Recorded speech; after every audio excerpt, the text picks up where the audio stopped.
All right. Welcome back to the GSMC Wrestling Podcast brought to you by the GSMC Sports Network. All right, we're moving on here. Next, we have our topic about the original bro, Matt Riddle. So let's go ahead and knock off that buy solo whole thing right there and go on to our next segment. But recently, Matt Riddle was asked if he would ever, make his way back to the WWE. And he said, he said he basically would. Like, I think he misses it a lot. I think like what happened behind the scenes kind of crippled that. So Matt Riddle, he addressed a possible return for the WWE. His actions behind the scene led to his release. With WWE and UFC now in alignment, his return to either companies is a little unsure, more now than ever, because basically based on his actions that he had. Um, I know like he's been kind of dabbling in Major League Wrestling and New Japan Wrestling. When he was asked by TMZ, he simply said, "Oh, maybe. I don't know.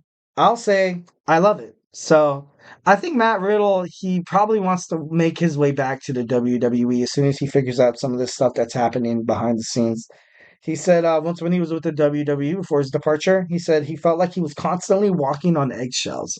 I know wherever I work, I don't want to feel like I'm constantly walking around eggshells. When you're at work and you just don't feel comfortable, and there's people who are just that just take life too seriously or always have drama and stuff like that. Like and especially with Matt Riddle's personality, from what I've seen him on screen, he just looks like a guy. He just looks like a bro that wants to have fun and wants to lighten up the mood once in a while. Like, but then you have those people who are too serious. Like I'm professional. I wear a suit to work every day. Hard, hard, hard. I'm just kidding. Now, if you wear a suit to work every day, that's awesome. I bet you look handsome as hell or beautiful as hell.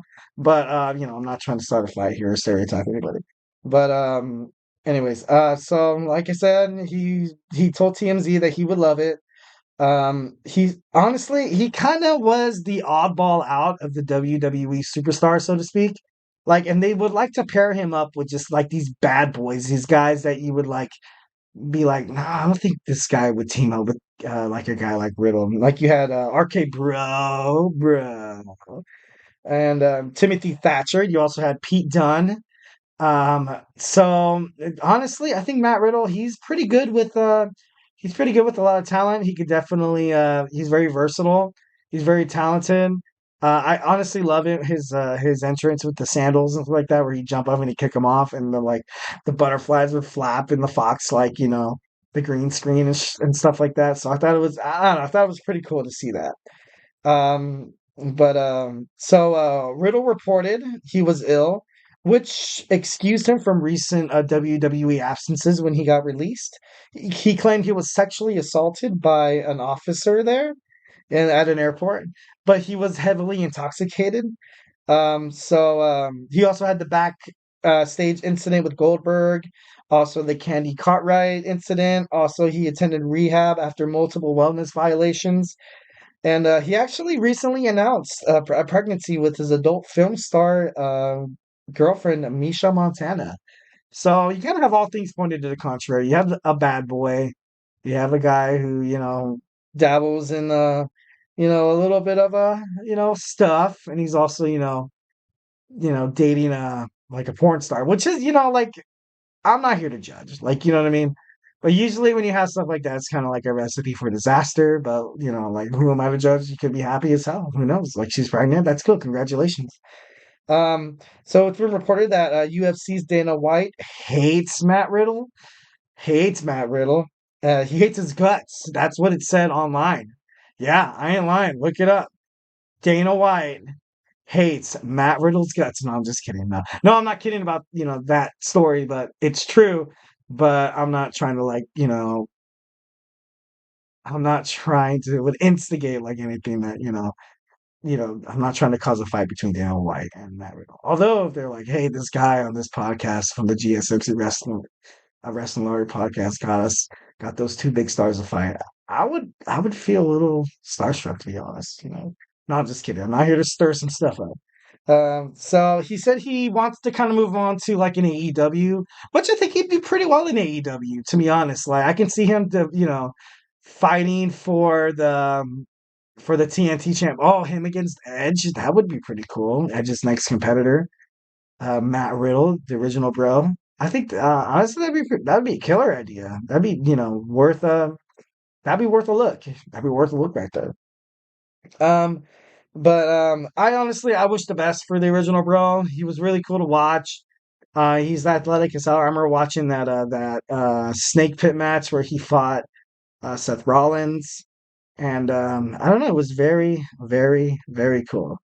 All right, to end the show again, we're gonna do a little bit of we're gonna do a little segment called Hot Seat, Cool Bro or Cool Beans.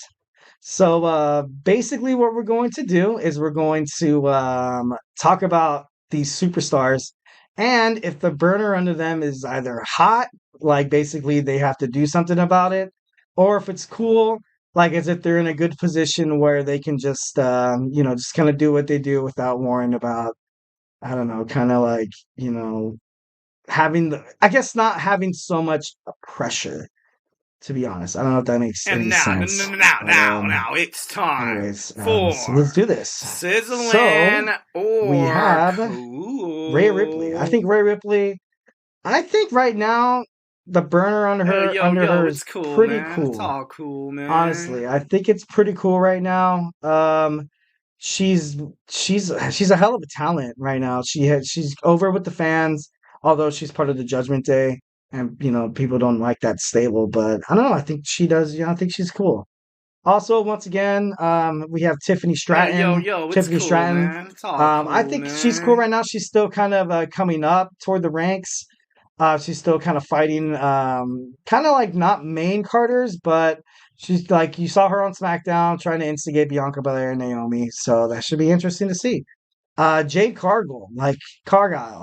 I know that she recently just joined the WWE. It's sizzling. But I'm gonna go ahead and say it's sizzling. It's hot right now.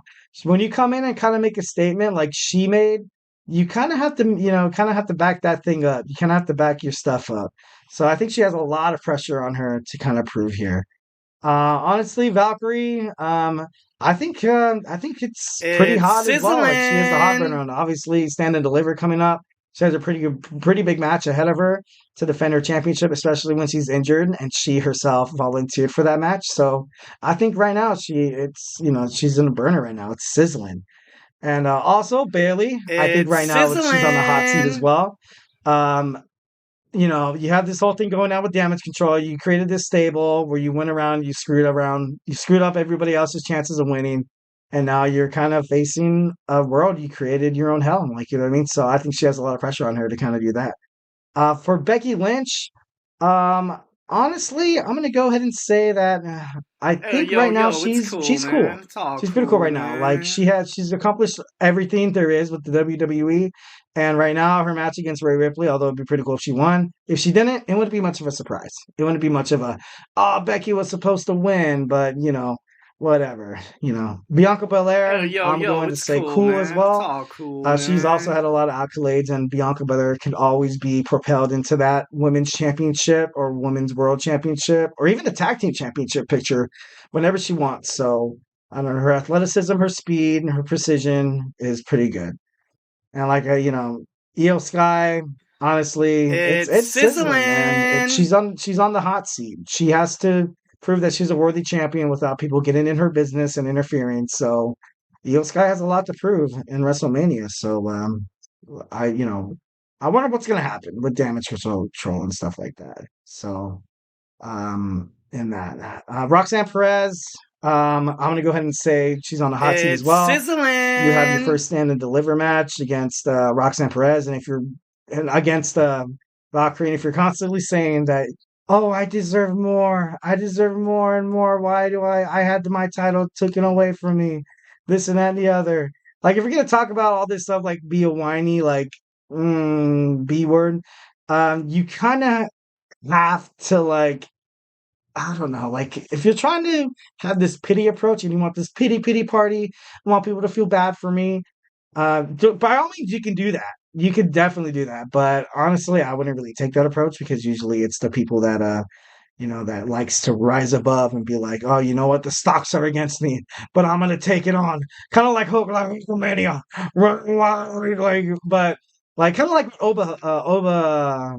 Obafemi did in NXT, where you had Briggs, you had Dijax, basically winning their respective matches, and instead of being like, you two fight each other to see who fights me, he was like, you know what? I'll take the both of you on. Triple threat match. I ain't worried about anything.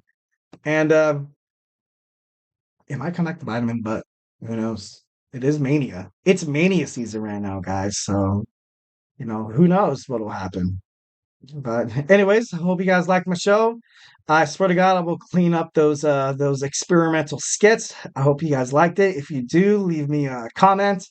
If not, leave me a comment on the gsmcpodcast.net. Talk to me, man. Talk to me, bro.